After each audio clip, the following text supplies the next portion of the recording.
Hello, c'est Adrien, bienvenue sur Home Studio Start. Alors, autotune gratuit ou autotune payant, dans cette vidéo, je te présente les deux. On ira tester chaque plugin en détail et écouter les résultats pour voir ce que ça donne. Le but, c'est qu'à la fin de cette vidéo, tu sois capable de choisir entre plugin gratuit et plugin payant pour tes propres projets. Avant d'entrer dans le vif du sujet, que tu sois nouveau sur la chaîne ou non, je t'offre le pack de bienvenue Home Studio Start. Tu trouveras des templates pour gagner du temps sur tes sessions avec des instruments et des effets déjà préchargés. Le super ebook Apprendre à mixer comme un pro, une méthode simple à appliquer pour tes mixages. C'est aussi facile que de suivre une recette de cuisine. Tu trouveras aussi une liste des 10 plugins incontournables pour ton arsenal Home Studio et un guide d'achat pour le matériel indispensable. Et enfin, un petit guide des fréquences pour maîtriser l'égalisation, classé par famille d'instruments, donc voix, batterie, cordes et bien d'autres. Ce pack, il est entièrement gratuit et pour le télécharger, c'est le premier lien en description. Sur ce, on passe à la vidéo. Allez, je commence par te présenter les plugins qui vont nous servir dans cette vidéo. Donc on commence par le plugin gratuit M-Auto-Pitch de Melda Productions. Donc là, c'est un autotune gratuit, simple mais efficace avec une interface assez intuitive. Tu vas voir qu'il va nous offrir quelques fonctionnalités basiques comme la correction de voix, mais on va aussi trouver quelques options de personnalisation en plus. Il paraît que pour un autotune gratuit, il se débrouille plutôt pas mal. Bon, on verra ce qu'il vaut un peu plus tard dans la vidéo. Le deuxième autotune payant cette fois, c'est Autotune Pro de Antares. Donc là, on est sur un classique, hein, c'est un des plugins d'autotune les plus connus et les plus utilisés dans l'industrie. Il est ultra complet avec plein de fonctionnalités avancées. On le retrouve quasiment dans tous les studios pro. Et question prix, au moment où j'enregistre cette vidéo, il est à peu près dans les 360 €. C'est sûr que c'est un investissement, mais est-ce que ça vaut vraiment le coup? Et bah, M-Auto-Pitch ou Autotune Pro, je te propose de les tester tous les deux et on compare les résultats. Alors, on va commencer avec le plugin gratuit M-Auto-Pitch. Juste avant, je te fais écouter l'extrait sur lequel on va travailler avec un petit peu de contexte.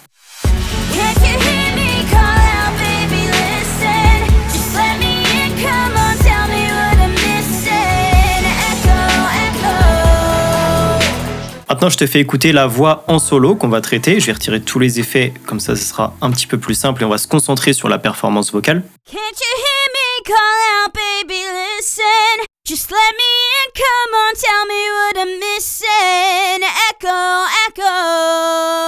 Voilà, il y a quelques fausses notes. Le but de mon autotune, là, ça va être déjà de corriger ces petites fausses notes. Et puis, ça va être aussi d'apporter un côté un petit peu plus robotique à la voix. Comme tu as pu l'entendre, on est sur une prod assez électronique. Je suis pas sûr que le côté naturel de la voix marche vraiment ici. Donc, on va essayer de digitaliser un petit peu cette voix. Je vais ouvrir le M-Auto-Pitch sur cette piste de voix. Et donc, ça ressemble à ça. Ok, donc en bas de l'écran, c'est là que je vais pouvoir choisir ma tonalité. Le bouton speed, donc c'est ma correction vocale. Est-ce que je veux une speed à 0 et donc avoir 0 correction dans ma voix, ou est-ce que je veux une speed à 100% et donc là avoir beaucoup de correction mais une voix beaucoup plus robotique.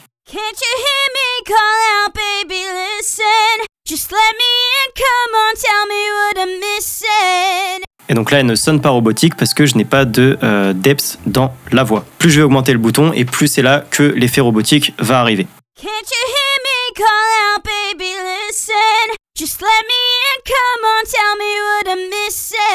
Ok, je vais en profiter pour régler ma tonalité. Moi, je suis en La majeur. Voilà, donc je clique une fois et ouais, ça surbrille pas l'icône. C'est vraiment, je clique une seule fois dessus et voilà, le petit piano affiche la tonalité La majeure, donc l'autotune est en La majeure. Ok, je vais pas toucher au speed et au depth pour l'instant, on va regarder les autres petits boutons. Donc là j'ai le detune, j'imagine que ça me permet de détune un petit peu la voix, de la rendre légèrement plus grave, légèrement plus aiguë.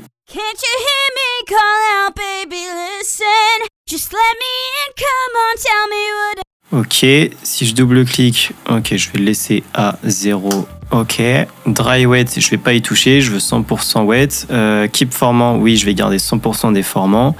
Formant shift, il va nous permettre de changer le formant ici. Ok. Intéressant, je suis pas sûr d'en avoir besoin. Et width.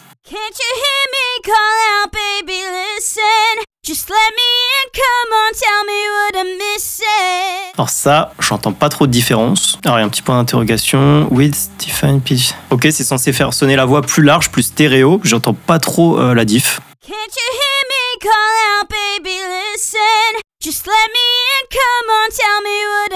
Je vais le laisser à 0. Ok, maintenant qu'on a fait le tour de l'interface, on va commencer à modifier la voix, on va commencer à traiter la voix. Donc, je vais commencer par mettre une speed très élevée, j'ai besoin d'un effet un petit peu robotique. Et je vais faire play et je vais augmenter le bouton depth jusqu'à avoir un truc qui me corresponde.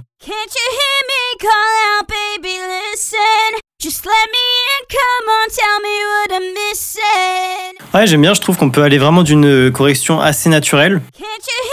call out, baby, listen. Jusqu'à un truc beaucoup plus robotique. Can't you hear me call out, baby, listen. Voilà, donc je pense que je suis plus ou moins content de mes réglages ici. Donc j'ai commencé, on l'a vu tout à l'heure, par régler ma tonalité en La majeure. J'ai mis la correction assez rapide en speed 90% pour qu'on sente bien cet effet robotique dans la voix. J'ai aussi réglé le bouton depth à 90% pour accentuer cet effet robotique. Si je le mets à 0%, il n'y a plus rien. Can't you hear me call out, baby, listen. 90-90, j'ai à la fois la correction plus l'effet un petit peu robotique. Can't you hear me call out, baby, listen. Je touche pas les autres boutons, ça m'intéresse pas de toucher au formant, le dry wet, etc. Une fois sans autotune, une fois avec autotune. Can't you hear me call out, baby, listen. Just let me in, come on, tell me what I'm missing. Can't you hear me call out, baby, listen. Just let me in, come on, tell me what I'm missing. Ok, j'active les autres effets et je mets la voix en contexte avec l'instru. Can't you hear me call out, baby, listen. Just let me in, come on, tell me what I'm missing. Echo, echo. Ok, plutôt pas mal. Niveau expérience utilisateur, bah franchement, c'est pas trop compliqué à utiliser. Une fois qu'on a compris que depth et speed, c'est les deux principaux boutons à utiliser, c'est plutôt facile. Après, c'est sûr, faudra passer un petit peu de temps avec, faudra jouer avec les boutons pour être sûr de trouver les bons réglages qui vont coller à la voix. Mais sinon, pour moi, la réactivité, elle est correcte. Et pour la qualité sonore, bah pour un plugin gratuit, je trouve ça pas trop mal en vrai. Mais alors, si on le compare à Autotune Pro maintenant, ça donne quoi? Juste avant de voir ça, si le contenu te plaît, n'hésite pas à le mettre un petit pouce vers le haut, ça m'aide énormément. Merci beaucoup. Alors, je vais utiliser le même extrait de voix pour qu'on puisse bien comparer avec M-Auto Pitch. Je vais ouvrir l'Autotune Pro, hop, et donc là j'ai ma nouvelle interface qui s'affiche. On voit tout de suite qu'elle est beaucoup plus complète avec plus de fonctionnalités. On peut basculer entre plusieurs modes d'affichage, le mode grave pour un affinement plus précis et aussi un affichage avancé. L'interface plus sobre aussi me plaît beaucoup. Après on pouvait régler la tonalité sur le M-Auto Pitch, mais ici on peut aussi régler son type de voix, soprano, alto, ténor, etc. Je suis pas sûr d'avoir vu ça sur le M-Auto Pitch. Après bon, c'est sûr que c'est pas le truc le plus important. Alors je vais pas trop m'attarder sur les détails de l'interface ici. Je t'ai déjà fait une vidéo sur comment bien utiliser l'autotune où j'illustre justement avec l'Autotune Pro de Antares. Donc si ça t'intéresse, elle s'affiche quelque part par là, sinon je te mettrai aussi le lien en description. Ok, donc là du coup je suis sur le même extrait. Là je vais juste reproduire les mêmes réglages que j'avais avec le M-Auto Pitch, comme ça on pourra bien comparer les deux. Alors je me mets en La majeure. Je désactive les autres effets aussi. Voilà, donc là j'ai plus ou moins les mêmes réglages qu'avec M-Auto Pitch. Je te fais écouter sans autotune et avec autotune. Can't you hear me call out, baby, listen. Just let me in, come on, tell me what I'm missing. Can't you hear me call out, baby, listen. Just let me in, come on, tell me what I'm missing. Alors niveau expérience utilisateur, là franchement on est sur quelque chose de beaucoup plus pro, ça se sent. Personnellement j'adore cette interface sobre, plus élaborée, avec des options avancées. Là on sent qu'on peut vraiment affiner les détails du traitement vocal avec une grande précision, donc ça c'est important. Pour la qualité sonore, elle est clairement là. Comparé au M-Auto Pitch, on est sur quelque chose de beaucoup plus quali. Il n'y a pas ces petites interférences, ces petites grésillements qu'on peut avoir avec le M-Auto Pitch. Non franchement j'adore cette autotune. On va quand même écouter une fois en contexte avec tous les effets. Can't you hear me call out, baby, listen. Just let me in, come on, tell me what I'm missing. Echo, echo. On entend quand même plus de contrôle du côté d'Antares. Alors maintenant qu'on a testé les deux, je te propose une fois sans autotune, une fois avec le M-Auto Pitch et une fois avec l'Autotune Pro. Je vais baisser un petit peu les autres instruments, comme ça on se rendra bien compte de la voix et on est parti.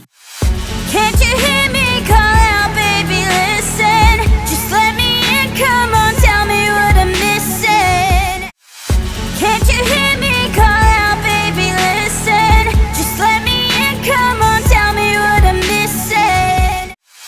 Can't you hear me call out, baby, listen. Just let me in, come on, tell me what I'm missing. Et alors pour le fun, toutes les voix avec M-Auto Pitch. Can't you hear me call out, baby, listen. Just let me in, come on, tell me what I'm missing. Et maintenant toutes les voix avec Autotune Pro. Can't you hear me call out, baby, listen. Just let me in, come on, tell me what I'm missing. Bon alors déjà pour les points forts de M-Auto Pitch, ça me semble évident de noter que c'est un plugin gratuit et accessible. Je pense que ça le rend parfait pour les débutants ou ceux qui veulent pas investir tout de suite. L'interface elle est simple et facile à utiliser et la qualité sonore elle est correcte pour un outil gratuit. Après je trouve qu'il a quand même ses limites. Il manque des fonctionnalités avancées si je veux plus de précision dans le traitement vocal. Je sais que ça peut être un frein pour ceux qui cherchent vraiment à affiner au maximum. La qualité de l'effet, même si elle est correcte, je trouve qu'elle sonne quand même en dessous de la qualité de l'Autotune Pro de Antares. Mais bon c'est peut-être quelque chose d'un peu plus subjectif. Non, dans l'ensemble je suis plutôt agréablement surpris par la qualité de ce plugin. C'est la première fois que je le teste et je m'attendais pas à ça, honnêtement. Après, pour l'Autotune Pro d'Antares, déjà l'interface pro perso, ça fait tout de suite quelque chose chez moi. Interface plus sobre, plus sophistiquée, tout ça, j'aime beaucoup. Je trouve que la qualité sonore, elle est quand même au-dessus, elle est quand même supérieure. Après, je suis peut-être biaisé, je suis peut-être induit en erreur parce que j'ai mis le prix pour l'Autotune Pro Antares et que je cherche un moyen de me rassurer par rapport au M-Auto Pitch. Tu me diras ce que t'en penses dans les commentaires. En point négatif, si vraiment il en faut, je peux peut-être aller critiquer le prix. 360 € à l'heure où je tourne la vidéo, je trouve ça un petit peu cher quand même. Alors c'est vrai qu'il a beaucoup plus de fonctionnalités, mais quand tu vois ce que fait M-Auto Pitch gratuitement, je sais pas, quelque chose comme 200-250 €, ça me paraît plus honnête. Et pour revenir sur l'interface, j'aime bien les options avancées, c'est cool, mais c'est peut-être légèrement surchargé dans le mode avancé, dans le mode graph, et ça peut perdre un petit peu quand on débute. Donc voilà, niveau rapport qualité-prix, pour moi je pense que le M-Auto Pitch est devant. Il nous permet de faire gratuitement ce que 90% des producteurs cherchent à faire la plupart du temps avec l'autotune, c'est-à-dire corriger une voix, c'est tout. La plupart du temps, ils vont pas aller toucher au mode graph, aux options avancées, etc. Ça sera plutôt utilisé pour les producteurs qui, je pense, cherchent à professionnaliser leur musique, à aller chercher cette perfection dans les voix. Et donc là, c'est peut-être une bonne idée de se tourner vers l'Autotune Pro Antares. Et je dis Autotune Pro Antares parce que c'est l'exemple qu'on a pris dans cette vidéo, mais il y a aussi plein d'autres plugins d'autotune payants qui existent et qui sont très bien. Je pense au Real Time de chez Waves, même si lui, pour le coup, je trouve qu'il ressemble un petit peu plus au M-Auto Pitch. Et donc là, clairement, entre M-Auto Pitch et Real Time de chez Waves, M-Auto Pitch 100%. Ou sinon, il y a le Metatune de chez Slide Digital qui commence à faire de plus en plus de bruit. Peut-être qu'il va falloir regarder ça de plus près parce que justement, il a l'air de correspondre entre cet entre-deux, cet entre M-Auto Pitch et Autotune Pro Antares, et avec un prix aux alentours des 200 €. Donc on découvrira ça peut-être dans une prochaine vidéo. En tout cas, je suis curieux de savoir ce que tu as pensé de ce format comparatif, plugin payant, plugin gratuit. Dis-moi tout en commentaire. Dis-moi aussi si tu aurais souhaité que j'explore d'autres aspects, que j'aille plus loin ici, que j'aille plus loin là. C'est grâce à tes retours que les vidéos seront de plus en plus complètes. Donc je compte sur toi. En attendant, je te remercie de m'avoir écouté. Je te dis à la semaine prochaine. Ciao.